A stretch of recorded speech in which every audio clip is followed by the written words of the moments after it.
नमस्कार, मैं ऋषा सिद्दीकी। आप देख रहे हैं समाचार न्यूज इंडिया। उत्तर प्रदेश के हाथरस में एक बड़ा हादसा हुआ।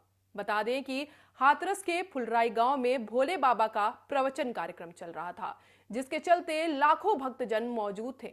कार्यक्रम समापन के दौरान अचानक भगदड़ मच गई, जिसके चलते अफरा तफरी का माहौल था और करीब 136 लोगों की मौत हो गई। वहीं बाबा भक्तों को मरता छोड़ वहां से भाग निकला। तारीख 2 जुलाई, दिन मंगलवार, दोपहर के लगभग 2:30 के आसपास का समय। हर तरफ चीख पुकार मच रही थी। लाशों के ढेर लग गए थे। सिकंदरा राव सीएससी का मंजर देखने वालों की रूह कांप उठी। शवों को लेकर सायरन बजाती तेज रफ्तार से आ रही एम्बुलेंस और अफसरों का जमावड़ा पहली बार देखने को मिला। लोग रोते बिलखते स्वास्थ्य केंद्र में दाखिल हुए और अपनों की लाशों को ढूंढते नजर आए। मगर हाथरस में मौत का सत्संग कराने वाला बाबा अपने फॉलोअर्स को देखने तक नहीं आ रहा। वह पुलिस को लगातार चकमा दे रहा है, या फिर ये कहें पुलिस प्रशासन बाबा को बचाने का प्रयास कर रहा है। यूपी के हाथरस में मंगलवार को हाहाकार मच गया। सूरजपाल उर्फ भोले बाबा के सत्संग में भगदड़ मच गई। भगदड़ ऐसी कि देखते ही देखते लाशों का अंबार लग गया। हाथरस कांड में 121 लोग मर गए। सभी भोले बाबा का प्रवचन सुनने सत्संग में आए थे। हाथरस की इस घटना ने सबको झकझोर दिया। अस्पताल के बाहर लाशों के ढेर पड़े हैं। रोते बिलखते परिजन हैं। पुलिस प्रशासन और सरकार जख्मों पर मरहम लगाने में जुट गई है। शवों की पहचान की जा रही है। अभी तक करीब 76 शवों की पहचान हो चुकी है। अधिकारियों की माने तो एटा और हाथरस सटे हुए जिले हैं और सत्संग में एटा के लोग भी शामिल होने पहुंचे थे। इसके अलावा सत्संग में आगरा, संभल, ललितपुर, अलीगढ़, बदायूं, कासगंज, मथुरा, औरैया, पीलीभीत, शाहजहांपुर, बुलंदशहर, हरियाणा के फरीदाबाद और पलवल, मध्य प्रदेश के ग्वालियर, राजस्थान के डीग आदि जिलों से भी अनुयायी सत्संग में पहुंचे थे। मगर हाथरस में मौत का सत्संग कराने वाला बाबा अपने फॉलोअर्स को देखने तक नहीं आ रहा। वह पुलिस को लगातार चकमा दे रहा है, या फिर ये कहें पुलिस प्रशासन बाबा को बचाने का प्रयास कर रहा है। पुलिस की नौकरी से वीआरएस के बाद भगवान से साक्षात्कार हुआ, ऐसा मानना स्वयंभू संत भोले बाबा का। स्वयंभू संत भोले बाबा खुद को लेकर कई दावे करते हैं। बकौल बाबा कासगंज के पटियाली गांव के रहने वाले हैं। दरअसल हाथरस हादसे का मुख्य जिम्मेदार साकार विश्वहरि भोले बाबा का असली नाम सूरजपाल है।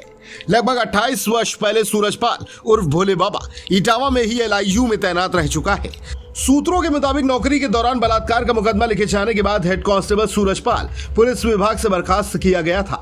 शुरुआत में शासन की इस पर निगाहें तेज थी, परंतु धीरे धीरे उच्च अधिकारी भी इसके चंगुल में फंस कर रह गए और धीरे धीरे इसकी बाबागिरी फूलती फलती चली गई और इसके खिलाफ बोलने वाले क्षेत्रीय लोगों की जुबानों पर ताला लग गया। इसके नाटकीय कार्यक्रम को देखने के लिए लाखों की संख्या में भीड़ दूर दूर से इकट्ठी हो जाती है। कहावत है, जब पाप का घड़ा भर जाता है तो एक दिन फूटता अवश्य है। कामोवेश यही हाल हुआ। उत्तर प्रदेश के हाथरस में नारायण सरकार हरि भोले बाबा का सत्संग खत्म होने के बाद मची भगदड़ के बाद पुलिस ने प्राथमिकी दर्ज की है। इसमें बाबा के मुख्य सेवादार देव प्रकाश मधुकर को मुख्य आरोपी बनाया गया है। भोले बाबा का नाम एफआईआर में शामिल नहीं है। वहीं मुख्य आयोजक देव प्रकाश मधुकर पर भारतीय न्याय संहिता की धारा 105, 110, 126, 223, 238 में प्राथमिकी दर्ज की गई है। बाबा के अंडरग्राउंड होने की बात कही जा रही है। वहीं सूत्रों के हवाले से खबर आ रही है कि मैनपुरी स्थित ट्रस्ट के आश्रम में बाबा छिपा हुआ है। पुलिस ने आश्रम को घेर लिया है। किसी को भी आश्रम के अंदर या आश्रम से बाहर आने जाने की अनुमति नहीं दी जा रही है। देव प्रकाश मधुकर हाथरस के रहने वाला है। सिकंदरा मऊ कोतवाली क्षेत्र के मोहल्ला दमदमपुरा की न्यू कॉलोनी में वह रहता है। सत्संग करने वाला आरोपी देव प्रकाश मधुकर सरकारी विभाग में नौकरी करता है। उसके परिवार के साथ फरार होने की बात सामने आई है। फुलराई मुगलगढ़ी क्षेत्र में भोले बाबा के कार्यक्रम का आयोजन उनके स्तर पर ही कराए जाने की बात सामने आई है। देव प्रकाश अपने पूरे परिवार के साथ गायब हो गया है। हाथरस में चल रहे धार्मिक समागम में दुर्घटना की सूचना मिलते ही लखनऊ में मौजूद सीएम योगी आदित्यनाथ एक्शन में आ गए। घटना से आज मुख्यमंत्री ने तत्काल न केवल 3 मंत्रियों को मौके पर भेजा, बल्कि मुख्य सचिव और डीजीपी को भी व्यवस्थाओं को बेहतर करने तत्काल रवाना कर दिया। देर शाम तक मुख्यमंत्री आवास पर वरिष्ठ अधिकारियों की बैठक चलती रही तो घटना स्थल पर गए मंत्रियों और अधिकारियों से मुख्यमंत्री सीधे अपडेट लेते रहे। इसके बाद बुधवार की सुबह मुख्यमंत्री ने हाथरस पहुंचकर घायलों का हाल जाना। आगरा और अलीगढ़ कमिश्नर के नेतृत्व में टीम गठित करके घटना के कारणों की जांच जांच कराने का भरोसा दिया। सरकार कार्यक्रम के आयोजकों के खिलाफ एफआईआर दर्ज करके कड़ी कार्रवाई की तैयारी में है। वहीं हाथरस में हुई भगदड़ की गूंज दिल्ली में भी सुनाई दी। राष्ट्रपति द्रौपदी मुर्मू और पीएम मोदी से लेकर गृह मंत्री अमित शाह तक ने घटना पर शोक व्यक्त किया और घायलों और परिवार वालों की हर संभव मदद करने का आश्वासन दिया। लोकसभा में नेता प्रतिपक्ष राहुल गांधी ने इंडिया अलायंस के सभी कार्यकर्ताओं से राहत बचाव कार्य में जुटने की अपील की। हालांकि इस पर सियासत भी तेज हो चुकी है। गौरतलब है, ज्यादातर धार्मिक आयोजनों में ही भगदड़ क्यों होती है। ये एक खतरनाक ट्रेंड है और इस पर भारत जैसे आशावान लोगों के देश में कोई रोक टोक भी नहीं है। रिसर्च के दौरान हमें एक ऐसा आंकड़ा मिला जो इस ट्रेंड के बारे में बताता है। शब्दार्थ के आंकड़े बताते हैं कि वर्ष 2000 से लेकर 2013 तक भगदड़ में लगभग 2000 लोग मारे गए। International journal of disaster risk reduction यानी JDRR की 2023 में प्रकाशित एक रिपोर्ट से पता चलता है कि भारत में 79% भगदड़ धार्मिक सभाओं और तीर्थ यात्राओं के कारण होती है।